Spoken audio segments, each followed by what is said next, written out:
The wind moves like a whisper over the dunes, carrying with it the breath of ages. Beneath the shifting sands of the Nile's eternal shores, the earth remembers things the living have long forgotten. The temples stand not merely as ruins, but as guardians, each block a page of a stone manuscript, each carving a verse from the sacred song of a vanished wisdom. The casual traveler sees only the silhouettes of gods, the stiff profiles of kings, and the ever-watchful eyes of falcons. But those who listen, truly listen, hear a different voice. It is the voice of a civilization that spoke in symbols, not words. A people for whom the boundary between life and death was porous, for whom every river current mirrored the Milky Way above, and every grain of sand was a fragment of the cosmic body. They did not see the world as separate realms, divine and mortal, but as a continuum where gods walked among men and men could rise to become gods.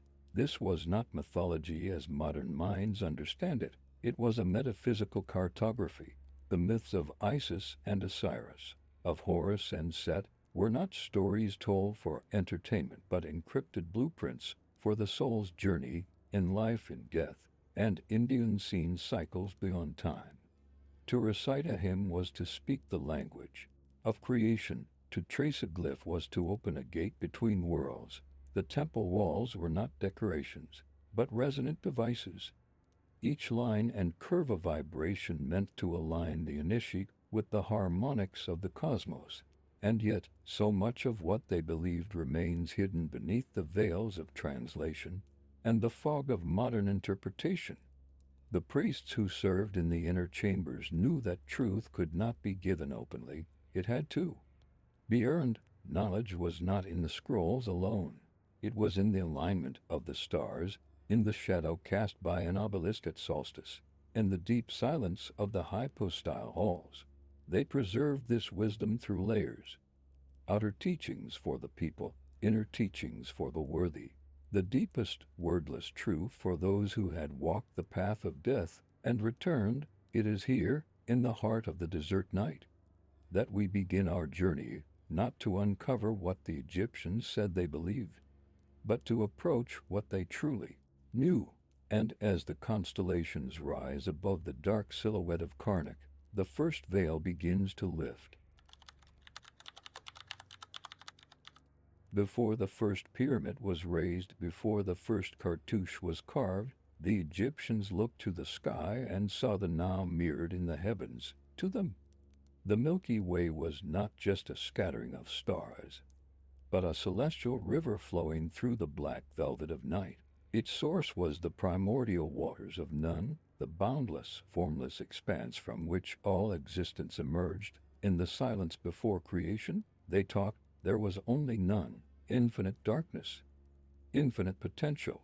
From this ocean of nothingness rose the first mound, the Benben, bathed in the golden light of the newborn sun. Upon it stood Adam, the self-created one, who called forth the other gods by naming them into being. The act of creation was not a singular event, but a perpetual unfolding, each dawn a reminder of that first emergence from the void. For the Egyptians, the world was not a passive stage, but a living manuscript, its patterns dictated by the cycles of the heavens. The Nile's flooding was the heartbeat of this cosmic order, echoing the celestial flood when the Milky Way poured its waters into the earthly realm. They believed that to live well was to move in harmony with these cycles, to align the human breath with the breath of the gods. The priests of Heliopolis guarded these truths in solar temples aligned with the equinoxes and solstices, their obelisks capturing the sun's light as if anchoring heaven to earth. In their inner doctrines, the sun was not merely his chariot, but the soul itself, journeying from birth to zenith to death, and through the night seas to be reborn again. Every man, they whispered, carried within him a fragment of that solar essence, a spark destined to return to its source. And so, the river became both a map and a prophecy. Its currents taught the soul how to navigate the waters beyond death, how to pass the gates guarded by serpents and fire, how to recognize the constellations not as distant stars, but as waypoints on the path home. Initiate, standing upon the banks of the Nile beneath a vault of stars, would come to understand that his life was a single eddy in a much vaster stream, a stream that had no beginning and no end. To know this was to step beyond the illusions of time and mortality. From the cosmic river, we move deeper into the sacred landscape, where earth and sky unite in stone and shadow. The temples that still hold the breath of their makers. The desert night gives way to a pale gold dawn, and the seeker approaches a horizon crowned with pillars and pylons. The temples rise not merely as buildings, but as frozen harmonies, their geometry resonating with the patterns of creation itself. Each one was a reflection of the universe, a microcosm carved into limestone and granite, where the journey of the soul could be rehearsed long before death's passage. The outer courts greeted the people with mythic reliefs and hymns, stories of the gods and kings etched for all to see. But these were but the outer garments of the mystery. Beyond the first gates, the light dimmed, columns closed in like a forest of stone, and the air grew thick with incense. Each step deeper into the temple was a step inward. From the known to the hidden, from the human to the divine, the proportions were not arbitrary. The builders followed sacred measures, informed by a geometry that mirrored the proportions of the human body and the cosmic body alike. To stand in the hypostyle hall was to be embraced by the lens of creation. To pass through the narrowing chambers was to feel oneself dissolving into its heart. This architecture did not merely house worship, it induced transformation. The walls vibrated with the recitation of sacred names. The floors hummed with the resonance of drums and sistrums, and shafts of sunlight struck altars with pinpoint precision on holy days, binding the rhythm of heaven to the pulse of the earth. In these sanctuaries, the gods were not abstract ideas. They were present, sealed within the innermost shrine, hidden from the eyes of the uninitiated, dwelt the divine image, not merely a statue, but a vessel prepared to hold the living essence of the deity. Only the highest priests, themselves purified through rigorous ritual, could approach it. They would awaken the god at dawn, wash and clothe the image, anoint it with oils, and offer food and incense, as if tending to a living sovereign. Yet, within these daily rites lay deeper layers of meaning. The tending of the god was also the tending of the soul, the recognition that divinity, once awakened within, required constant care, reverence, and nourishment. For the Egyptians, the temple was not separate from the body of the initiate. It was the body, with the inner shrine as the heart or the hidden self. But the temples were also time machines, their alignments preserving celestial markers, their walls whispering the same truths to those who could read their glyphs. To walk their halls was to walk in the footsteps of countless seekers before you and countless more to come, all bound by the same quest to cross the threshold of mortality. From these temples, we are drawn onward into the deepest layer of their belief, the path the soul must walk when the body returns to dust, and the gates to the other world stand open. When the sun bled into the horizon and descended into the west, the Egyptians did not see it vanish, they saw it pass into another realm. The same fate awaited every soul. Death was not an ending, but a departure into a vast, shadowed expanse, known as the duat, the invisible mirror of the living world. To cross into it was to follow the sun on its nightly voyage, a perilous passage through 12 gates, each guarded by serpents, fire, and beings whose forms were part human, part beast, and part something no earthly eye had seen. The texts we call books of the dead and duat and book of gates were not merely funerary manuals, they were detailed maps of this unseen geography, written in symbols that spoke as much to the spirit as to the intellect. The deceased, now the Osiris, the one who has become like the god of resurrection, would navigate these gates armed with spells, passwords, and the memory of sacred names. For the Egyptians knew, in the duat, knowing a thing's true name was to hold power over it. At the heart of this journey stood the Hall of Two Truths, here, under the gaze of Thoth and Anubis. The soul's eye, the heart, was placed upon the scale against the feather of Mat, the principle of cosmic balance and truth. It was not a judgment in the moralistic sense known to later faiths, but a weighing of harmony. Had the soul lived in resonance with the eternal order, if the scales balanced, the soul was welcomed into the field of reeds, a realm where life continued in beauty, abundance, and peace. If the heart proved heavy, it was devoured by the monstrous Amit, part crocodile, lion, and hippopotamus, and the soul dissolved into oblivion, its chance for eternal life extinguished. The lesson was stark yet profound. Immortality was not granted by favor, but achieved through alignment with Mat in thought, word, and deed. Yet the Hall of Two Truths was not the final destination. Those who passed its gates continued to sail with Risbark, fighting alongside him against Apophis, the serpent of chaos, until at last they emerged into the eastern horizon. Reborn with the sun, the initiate understood that this myth was also the map of an inner process, to face one's shadows, to confront chaos within, to die to the false self, and awaken into the light of the true.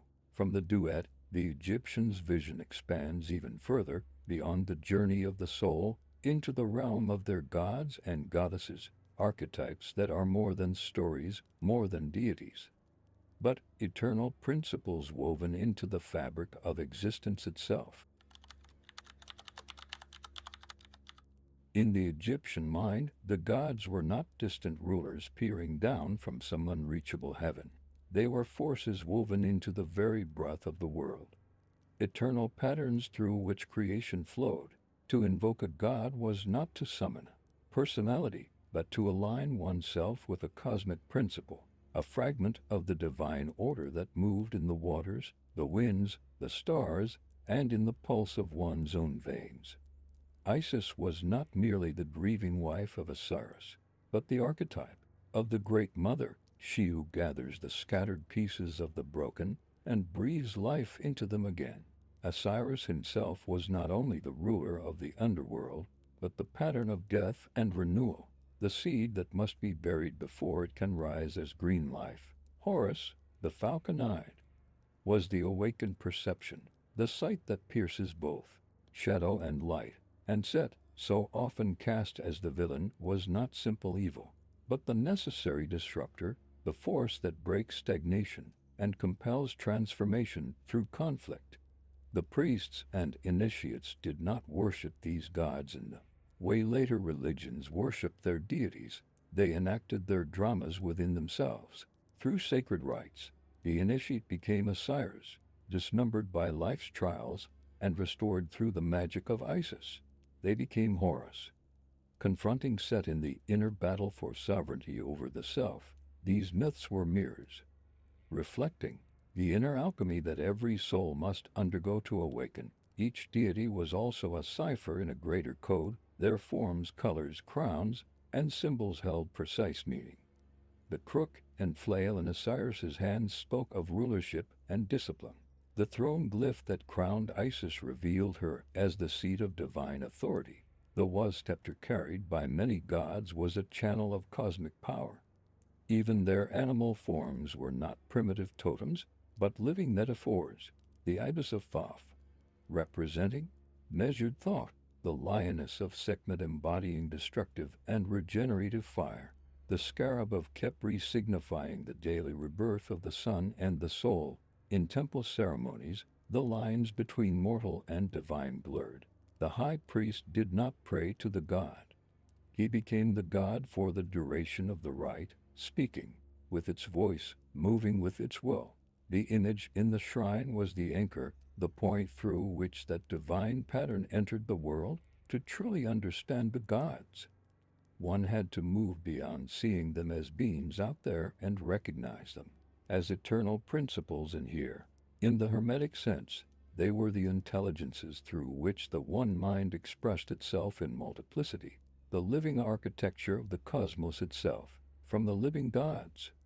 Our path now turns toward the secret laws they guarded, the principles by which the universe itself was shaped, and which the Egyptians concealed within their myth, temples, and rites.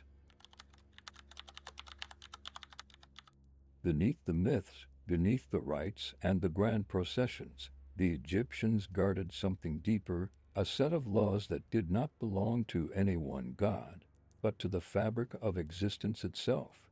They named this eternal order not merely truth or justice, as modern translations often reduce it, but the living equilibrium between all forces, the cosmic balance that allows creation to endure. Mat was the invisible architecture behind the visible world, the harmony between the movements of the stars and the rise of the Nile, the agreement between shadow and light, between life and death. To live in Mat was to move in resonance with the original pattern, to think, speak, and act in such a way that one's soul did not create dissonance in the great symphony of being. The Egyptians understood that the smallest falsehood, the smallest act against this balance, rippled outward through the unseen currents, disturbing the harmony not just of the self, but of the cosmos. This law was not taught directly. It was woven into stories, carved into temple reliefs, and coded in the positions of stars and the shadows of obelisks. Initiates learned it not from recitation, but from experience, aligning their breath with the rhythm of sacred chants, aligning their steps with the measured proportions of temple corridors, aligning their thoughts with the eternal cycles mirrored in the sky. The Hermetic tradition, which would later flourish in Alexandria and ripple into Western esoteric thought, preserved these principles in a different tongue, as above, so below, as within, so without.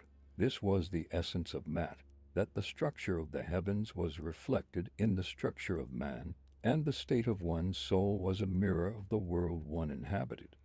To the Egyptian mind, to violate Mat was not simply to commit a crime, it was to create a fracture in the very weave of existence, and such fractures would have to be repaired in this life, or in the long corridors of the duat. Conversely, to uphold Mat was to strengthen the bridge between the human and the divine, to stand in the current of creation itself. The keepers of this law were not only the priests, but also the pharaoh, the living Horus, whose role was not simply to rule, but to maintain this balance across the two lands.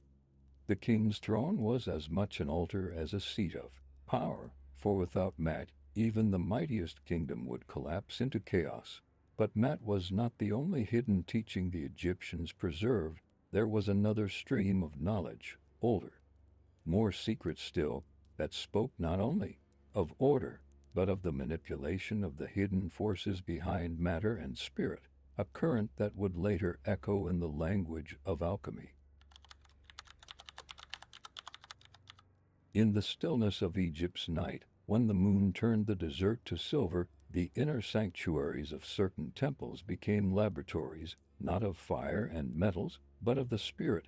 Here, the priests and adepts practiced a science so old that they claimed it came from the gods themselves, the art of transformation, the alchemy of the soul. To the uninitiated, alchemy would seem a quest to turn base metal into gold.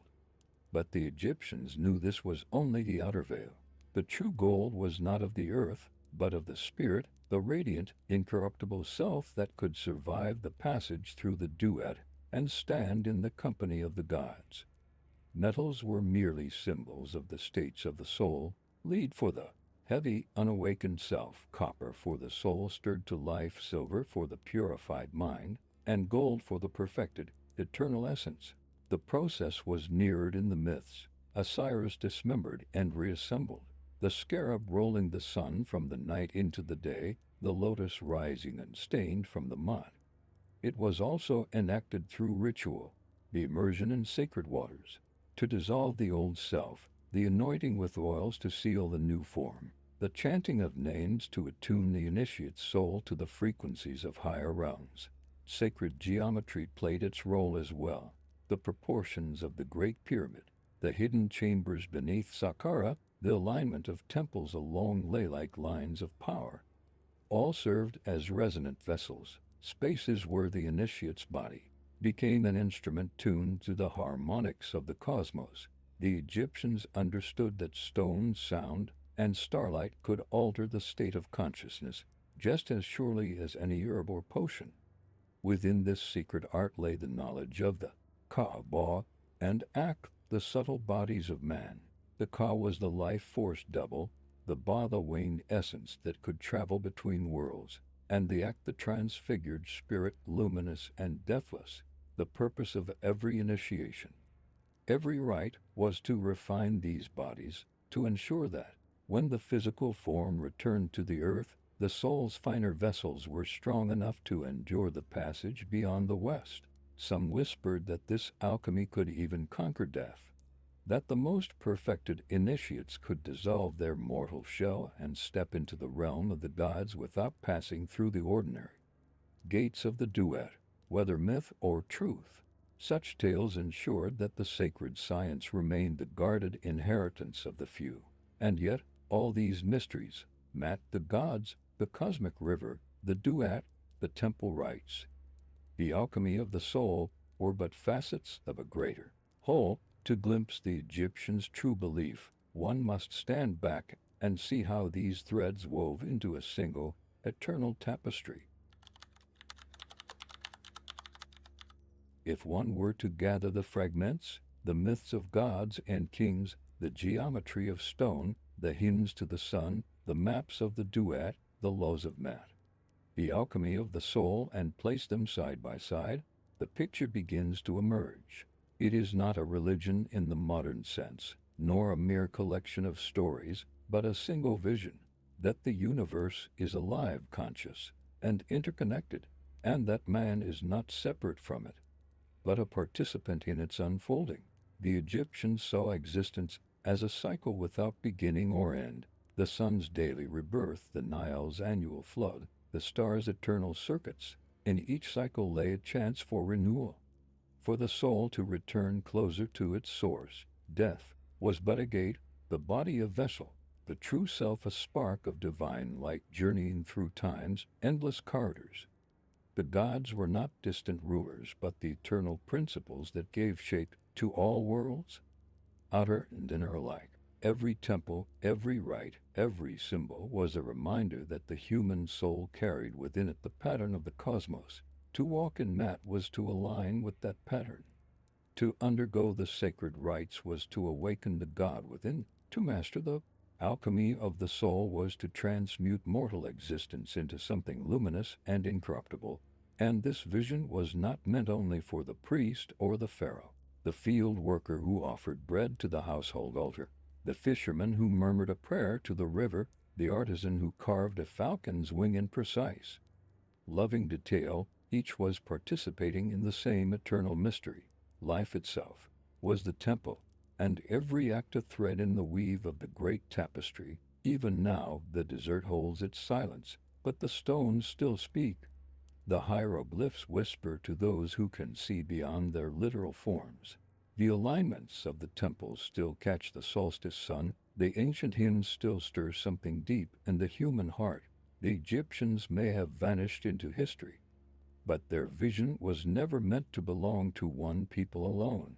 It was a map of the soul, a chart of the universe, a mirror for any seeker willing to look. And perhaps this is their truest belief, that the journey never ends, the soul never dies, and that in the great river of existence, all beings, gods, men, and stars alike, are bound together in one eternal return.